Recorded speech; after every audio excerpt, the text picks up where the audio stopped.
کہ میں 1 کروڑ روپے مہینے میں کمایا کروں اور نہیں کما پا رہے تو تمہیں اپنے اس خواہش پہ کنٹرول کرنے کا تمہارے اندر طاقت پیدا ہو جائے, جتنا ہے اس پہ راضی ہو جاؤ. کھانا چھڑوایا جا رہا ہے, مقصد صرف کھانا چھڑوانا نہیں ہے, مقصد ہے آپ کو آپ کی مرضی کے خلاف چلنے کی عادت پڑ جائے. میں سمجھا پا رہا ہوں اپنی بات کہ نہیں سمجھا پا رہا؟ تو اب کرنا کیا ہے رمضان میں؟ آخری بات, یہ رمضان اس جذبے سے گزارنا ہے کہ میں نے اپنی خواہشات کو کنٹرول کرنا. اچھا, یہ بھی ایک اسلام کا حسن ہے. دنیا میں بہت سے مذہب ایسے ہیں جو آپ سے آپ کی ہر حلال خواہش چھڑوا دیتے ہیں. ہندوؤں میں آپ نے دیکھا ہوگا کرالنگ کرتے ہوئے جا رہے ہیں, لمبی لمبی, کپڑے نہیں پہن رہے اور گوشت نہیں کھا رہے. ایک صحابی نبی کے پاس آئے, یا رسول اللہ, حضرت عائشہ سے فرمایا کہ میں تو کبھی بھی زندگی میں گوشت نہیں کھاؤں گا, اس لیے کہ یہ تو لذیذ چیز ہے, تو اپنی خواہشات کے خلاف چلوں گا میں. تو آپ صلی اللہ علیہ وسلم نے اس عمل کو پسند نہیں کیا, اس لیے کہ اسلام یہ دین فطرت ہے. اللہ تعالیٰ کہتے ہیں یہ چیزیں میں نے تمہارے لیے پیدا کی ہیں, تو میرا مقصد تمہیں یہ چیزیں چھڑوانا نہیں ہے. مقصد یہ ہے کہ ان چیزوں میں پڑھ کے اللہ کو نہ بھول جاؤ اور ان چیزوں میں پڑھ کے خواہشات کے غلام نہ بن جاؤ. غلام بنے ہوئے آج ہم خواہشات کے. کتنے کیسز آتے ہیں نا, شوہر مالدار تھا, ذرا سا غریب ہو گیا, بیگم بھاگ گئی, خلا لے لیا, برداشت ہی نہیں ہو رہا. بیگم میں تھوڑا سا کوئی عیب پیدا ہو گیا تو بھائی شوہر کو چاہیے گزارا چلا یار, کوئی بات نہیں, دنیا مسافر خانہ ہے, یہ خواہشات پوری کرنے کی جگہ تھوڑی ہے نا. وہ ڈپریشن میں چلا گیا. ابھی ریسنٹلی 1 ہفتہ پہلے ایک صاحب آئے, مجھے کہنے لگے, میں لڑکا تھا نوجوان, میں بہت ٹینشن میں. میں نے کہا کیا ہو گیا؟ کہہ رہے میری شادی 1 سال ہو گئی ہے لیکن مجھے بیوی پسند نہیں ہے. 1 سال ہو گیا, بچہ بھی ہو گیا, مگر مجھے اپنی وائف پسند نہیں. تو میں نے کہا کیا 1 سال چھوڑو یار, سب کو تھوڑی پسند ہوتی ہے, کسی کو خوبصورت مل جاتی ہے, کسی کو درمیانی مل جاتی ہے, اور سال ہو گیا, بچہ ہو گیا, اب تم کہہ رہے ہو. خیر میں نے تو پھر اس کو وہی فسادیوں والا مشورہ دیا کہ ایک اور کر لو, لیکن یہ کہ ابھی میں خواتین کے بیان سن رہی ہیں, یہاں وہ والے مشورے نہیں دوں گا میں. لیکن وہ اتنی ڈپریشن میں, اتنی اسٹریس میں, بھائی اس کی علامت ہے کہ آپ دنیا کو خواہشات کی جگہ سمجھتے ہو. میں نے کہا یار کل تمہاری بہن بیٹی ہو اور بہنوں یہ 1 سال کے بعد بولے مجھے آپ کی بہن پسند نہیں آ رہی, اور طلاق دے کے گھر بٹھاتے, کیا گزرے گی باپ کے اوپر؟ آج کل طلاق یافتہ لڑکیوں کا ہماری سوسائٹی میں کیا حشر ہوتا ہے. گزارا چلاؤ بھائی نہ. تو جب ہر آدمی نے یہ ٹھان لی ہے کہ میں نے اپنی تمام خواہشات یہاں ہی پوری کرنی ہے, تو یہ آپ ڈائری میں نوٹ کر لیں, اس کا مطلب آپ اپنے آپ کو ڈپریشن اور ٹینشن کا مریض بنا رہے ہو. خواہشات پوری ہوتی نہیں ہے, یہ ناممکن ہے. ایک خواہش پوری ہوگی وہ 10 انڈے بچے پیدا کر کے جائے گی, اور پھر وہ جب پوری کریں گے تو وہ 100 خواہشات جنم دے کے جا رہی ہو. آپ اپنے حکمرانوں سے آپ اندازہ لگا لو نا, کتنی دولت. کبھی آپ نے کسی ارب پتی کو دیکھا جو کرپشن کر کے ارب پتی بنا ہو, اور ارب پتی بننے کے بعد کرپشن سے توبہ کر لی ہو اس نے؟ کوئی دنیا میں ایک مثال ہے کہ یار چونکہ میں نے چوری سے کمایا لیکن اب کما لیا نا, چلو اب چوری سے توبہ کر لو. کوئی ایک دیکھا آپ نے؟ نہیں کرتے بھائی, کیونکہ دل پیٹ بھرتا ہی نہیں ہے. کیا کھا لے گا, کیا پہن لے گا, کیا. تو اس لیے اللہ تعالیٰ نے ہمیں رمضان دیا کہ بھائی تھوڑا سا دوسرا رخ بھی ہے, مادہ پرست بننے کی کوشش نہ کرو. نماز دی ہمیں, رات کو نیند قربان کرنی ہے, پھر دوپہر کو کاروبار چھوڑنا ہے, پھر عصر میں کام چھوڑنا ہے, پھر مغرب میں اپنے گھر بار کو چھوڑ کے مسجد میں حاضری, پھر عشاء میں, بار بار. تو جو لوگ اس طرح کی قربانیاں دیتے رہتے ہیں ان کی زندگیوں میں سکون رہتا ہے, اور جو یہ قربانیاں نہیں دیتے ان کی زندگی سے بھی سکون نکلتا ہے اور ان کے گھروں سے بھی سکون نکلتا ہے. میرے پاس جو گھروں میں زیادہ تر بے سکونی کے کیسز آتے ہیں وہ ان گھروں میں زیادہ آتے ہیں جن کے پاس سکون کی تمام چیزیں میسر ہیں. ماں باپ نے بچوں کی ہر خواہش پوری کی ہوتی ہے, ان سے قربانیاں دلوائی نہیں ہوتی جو اللہ اس کے رسول نے حکم دیا جن قربانیوں. تو نتیجہ کیا نکلتا ہے کہ ان بچوں کو پھر ماں باپ بھی برے لگے, کیونکہ دیکھیں ماں باپ کو پالنا بھی یہ خواہشات کی قربانی دیے بغیر ممکن نہیں ہے. کیونکہ اب بوڑھے باپ سے آپ کو فائدہ تو کچھ ہے نہیں, بوڑھی ماں اور باپ سے. تبھی تو گوروں نے کیا کیا, ابا 60 سال ہوتے ہی اولڈ ہاؤس ان کا مقدر ہے. وہ کہتے ہیں یار لائف کو انجوائے کرنے میں کباب میں جو اس زندگی کی کباب میں سب سے بڑی ہڈی ہے، گورا کہتا ہے وہ ہمارے ابا اور ہماری اماں ہیں. تبھی گوروں نے ابا اور اماں کے لیے کیا رکھے ہوئے ہیں؟ بول لینا آپ لوگ، اولڈ ہاؤس رکھے. کہتے ہیں یار جب ہم پیدا لائف کو انجوائے کرنے کے لیے ہوئے ہیں تو یہ کباب میں ہڈی کھانسیں گے، کیا کریں گے ہمارے؟ وہ نچوڑنا تھا وہ تو نچوڑ لیا نا بچپن میں ابا اماں کو اس نے. تو ماں باپ کو بھی وہی رکھے گا بڑھاپے میں جس کو اپنی خواہشات پہ کنٹرول ہوگا، وہ غیرت اور حمیت کی بیس پہ قربانی دے گا. میں ایسے ایسے لوگوں کو جانتا ہوں 10 سال سے ابا کو لقوہ ہوا ہے، کوما میں گئے ہوئے ابا سوری، اور 10 سال ہو گئے وہ بیڈ پہ بیٹا ان کی خدمت کر رہا ہے. تو یہ جب ہی ہے جب آپ اپنے بچوں کے اندر قربانی کا جذبہ پیدا کریں گے، ان سے روزے رکھوائیں گے، ان سے تلاوت کروائیں گے، ان سے نماز ٹائم پہ پڑھوائیں گے، اور پھر ان سے اپنی خدمت بھی کروائیں گے. یہ بھی شریعت کا حکم ہے کہ اپنی اولاد سے آپ ابھی سے اپنی خدمت لیں تاکہ ان میں خدمت کا جذبہ پیدا ہو. آج ماں باپ بچے کی ہر خواہش پوری کر کر کے بچے کو بگاڑ دیتے ہیں. وہ بچہ پھر بڑے ہو کر آپ کی خدمت نہیں کرے گا، وہ چاہے گا جو چیز بھی میری خواہش میں رکاوٹ بن رہی ہے میں ان تمام چیزوں کو اپنی زندگی سے نکال. تو اس رمضان میں اب کیا کرنا ہے؟ پہلی بات، ایک ڈائری لے کے نا جو بھی ہماری زندگی میں گناہ ہے وہ تمام گناہوں کی ایک فہرست بنائیں. بھائی میں یہ بھی غلط کرتا ہوں، میں یہ بھی غلط کرتا ہوں، میں یہ بھی غلط کرتا ہوں. مثال کے طور پر کسی کو نشے کی عادت پڑ گئی ہے، بھائی میں یہ غلط کرتا ہوں، یہ نشہ ہے، تو میں نے اس رمضان میں اس نشے کو چھوڑنا ہے. میں شراب پیتا ہوں، یہ غلط ہے، میں نے رمضان میں اس نشے کو چھوڑنا ہے. اور میں تو مشورہ دیتا ہوں سگریٹ بھی چھوڑ دو، حرام نہیں ہے لیکن کوئی حلال طیب بھی نہیں ہے. جب ایک چیز کا جو سگریٹ پینے والے ہیں نا، یہ پتہ ہے کیا کہتے ہیں؟ کہتے ہیں ہمیں سگریٹ پی کے سکون ملتا ہے. ہم بے سکونی میں ہوتے ہیں، جب ہم سگریٹ پیتے ہیں تو کیا مل جاتا ہے؟ ذرا میرے ساتھ بولیں نا آپ لوگ. بے سکونی میں ہوتے ہیں، جب پیتے ہیں تو سکون میں آ جاتا ہے. بھائی وہ بے سکونی میں ہوتے ہی اس لیے ہو کہ پیتے ہو. نہیں پیو گے تو پینے کے بعد جو سکون ملتا ہے نا، وہ پیے بغیر بھی وہی سکون ملے گا تمہیں. میرا خیال ہے میں سمجھا نہیں پا رہا ہوں. یہ ایسا ہی ہے جیسے ہیروئن کہتا ہے میں جب نہیں پیتا تو ڈپریشن میں جاتا ہوں اور جب پیتا ہوں تو سکون میں آ جاتا ہوں. اس کا مطلب پینی چاہیے. تو اس کا مطلب جو نہیں پی رہے ہیں، جن کو عادت ہی نہیں ہے، وہ تو پھر ہر وقت ٹینشن میں رہتے ہوں گے. بھائی یہ تو تمہیں پینے کے بعد سکون مل ہی اس لیے رہا ہے کہ تم پیتے ہو. پینا چھوڑ دو گے تو تھوڑے دنوں تک ٹینشن میں رہو گے، اس کے بعد نارمل کنڈیشن میں آ جاؤ گے. تو کتنی بڑی معذرت کے ساتھ کوئی حضرات یہاں بھی بیٹھے پیتے ہوں گے، لیکن ہے تو بہت پرلے درجے کی حماقت کی بات ہے یا نہیں ہے کہ ایک چیز کا ککھ بھی فائدہ نہیں ہے. نہ اسے پی کے کوئی وائٹامنز مل رہے ہیں، کوئی منرلز مل رہے ہیں، کوئی انرجی مل رہی ہے، کچھ بھی نہیں مل رہا اسے پی کے آپ. اور ساری دنیا کے سارے ڈاکٹر کہہ رہے ہیں کہ بھئی یہ کینسر پیدا کرتی ہے، یہ کرتی ہے، یہ یوں کرتی ہے، اتنی بیماریاں ہیں اس کے اندر. وہ ایک چٹکلا ہے، کسی نے کہا کہ اگر پاکستانی قوم جو ہے نا اس کو سے سگریٹ چھڑوانی ہے تو سگریٹ کے ڈبے پہ لکھا ہوتا ہے نا، خبردار سگریٹ نوشی کینسر کا ذریعہ ہے. تو سگریٹ کے ڈبے پہ نا ایک آدمی گیا سگریٹ لینے کے لیے، پاکستانی تھا، تو اس پہ لکھا ہوا تھا خبردار سگریٹ نوشی مردانہ قوت کے لیے نقصان دہ، یہ لکھا ہوا تھا. تو فوراً واپس کرتا ہے، کہتا ہے وہ کینسر والی دے دے بھائی، تو مجھے یہ والی واپس لے لے، مجھے کون سی چاہیے؟ کینسر والی دے دے تو. تو کتنے لوگ ہمارے جاننے والوں میں مر چکے ہیں.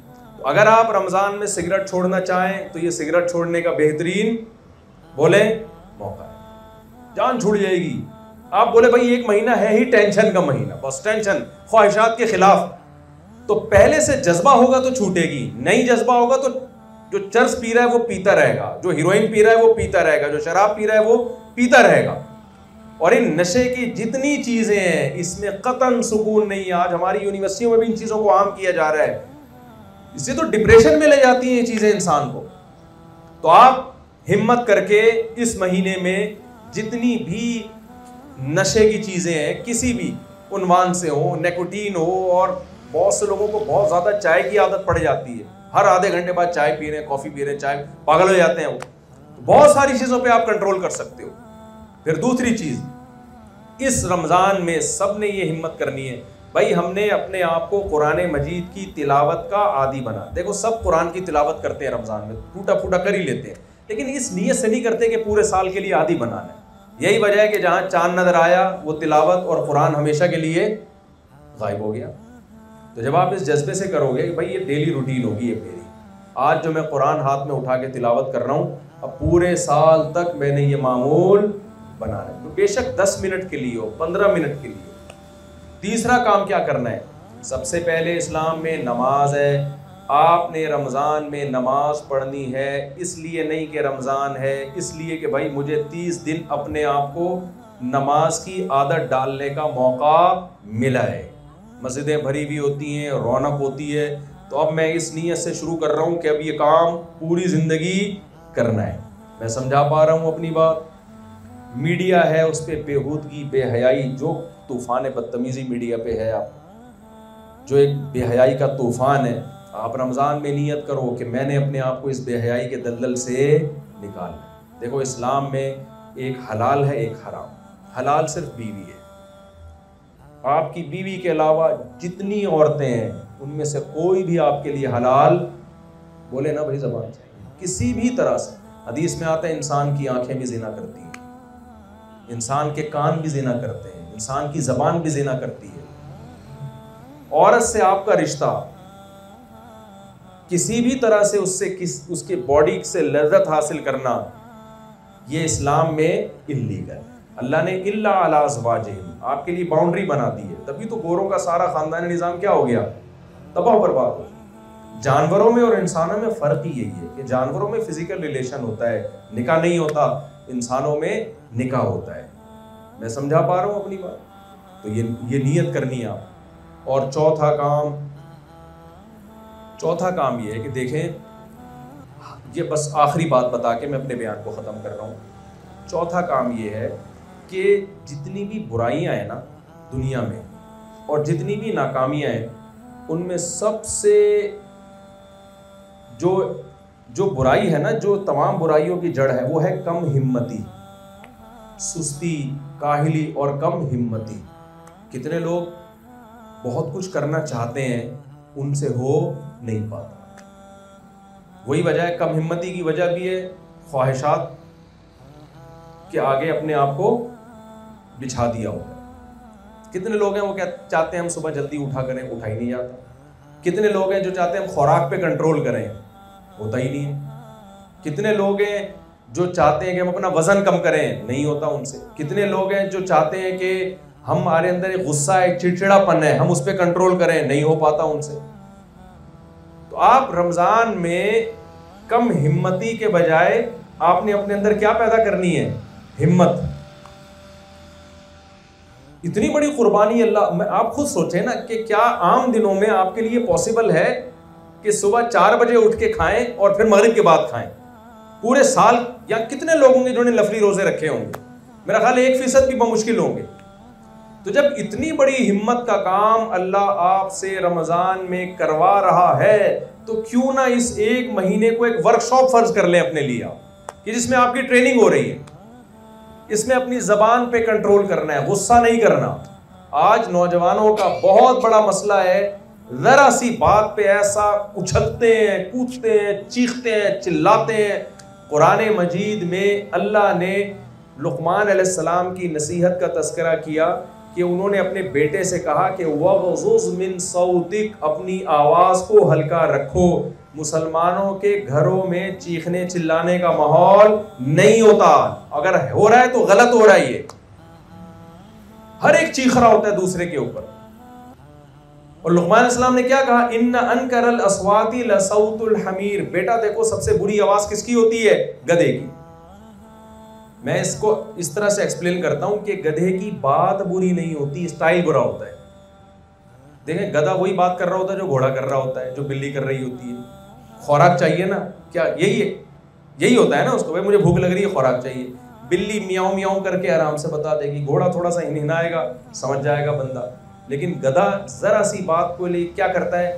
پورے پریشر سے ہوا بھرے گا اپنے اندر، پھر پورے پریشر سے نکالے گا، پھر پورے پریشر سے کھینچے گا، ایسا تماشا بنا کے پیش کرے گا، بھائی تو یہ بات آرام سے کر دیتا۔ میں ایک دفعہ کہیں کسی خطیب کو سن رہا تھا بیان میں، وہ بیان میں نا میں جب بیٹھا تو ایک تو مائک کی آواز بہت تیز تھی، پھر وہ اتنا گلا پھاڑ کے بیان کر رہے تھے کہ میرے کان بجنا شروع ہو گئے۔ تو انہوں نے بیان میں کہا حضرت علی نے فرمایا، ایسے چیخے نا۔ مجھے خیال ہوا میں ان کے پاس جا کے کہوں کہ کیا حضرت علی نے اتنا زور سے فرمایا تھا؟ جیسے حضرت علی نے آرام سے فرمایا تھا تو آپ بھی اسی طریقے سے یہ بات بولے بھائی آرام سے فرما دینا. وہ بھی تو آرام سے ہی فرما رہے تھے, تو اتنا چیخ رہے تھے. تو گھروں میں ماحول ہمارے سکون کا نہیں, چیخنے چلانے کا ماحول ہے. تو یہ بھی بری چیز ہے. قرآن نے منع کیا وَغْضُضْ مِن صَوْتِكَ, اللہ کہہ رہے ہیں اپنی آوازوں کو کیا کرو, پست رکھو. کبھی مجبوری ہو, بہت ہی کوئی چنگیز خان سے لڑنا پڑ گیا ہے, آپ کو ایک الگ بات ہے. نارملی ہمیں حکم کیا ہے, آواز, اسلام کا حکم ہے یہ, آواز کو کیا رکھنا ہے, پست. ہم نے بڑے علماء کو, بزرگوں کو دیکھا بہت پست آوازیں تھی, چیختے چلاتے نہیں تھے. تو آج یہ چیخنے چلانے کا بھی گھروں میں بڑا ماحول بن گیا.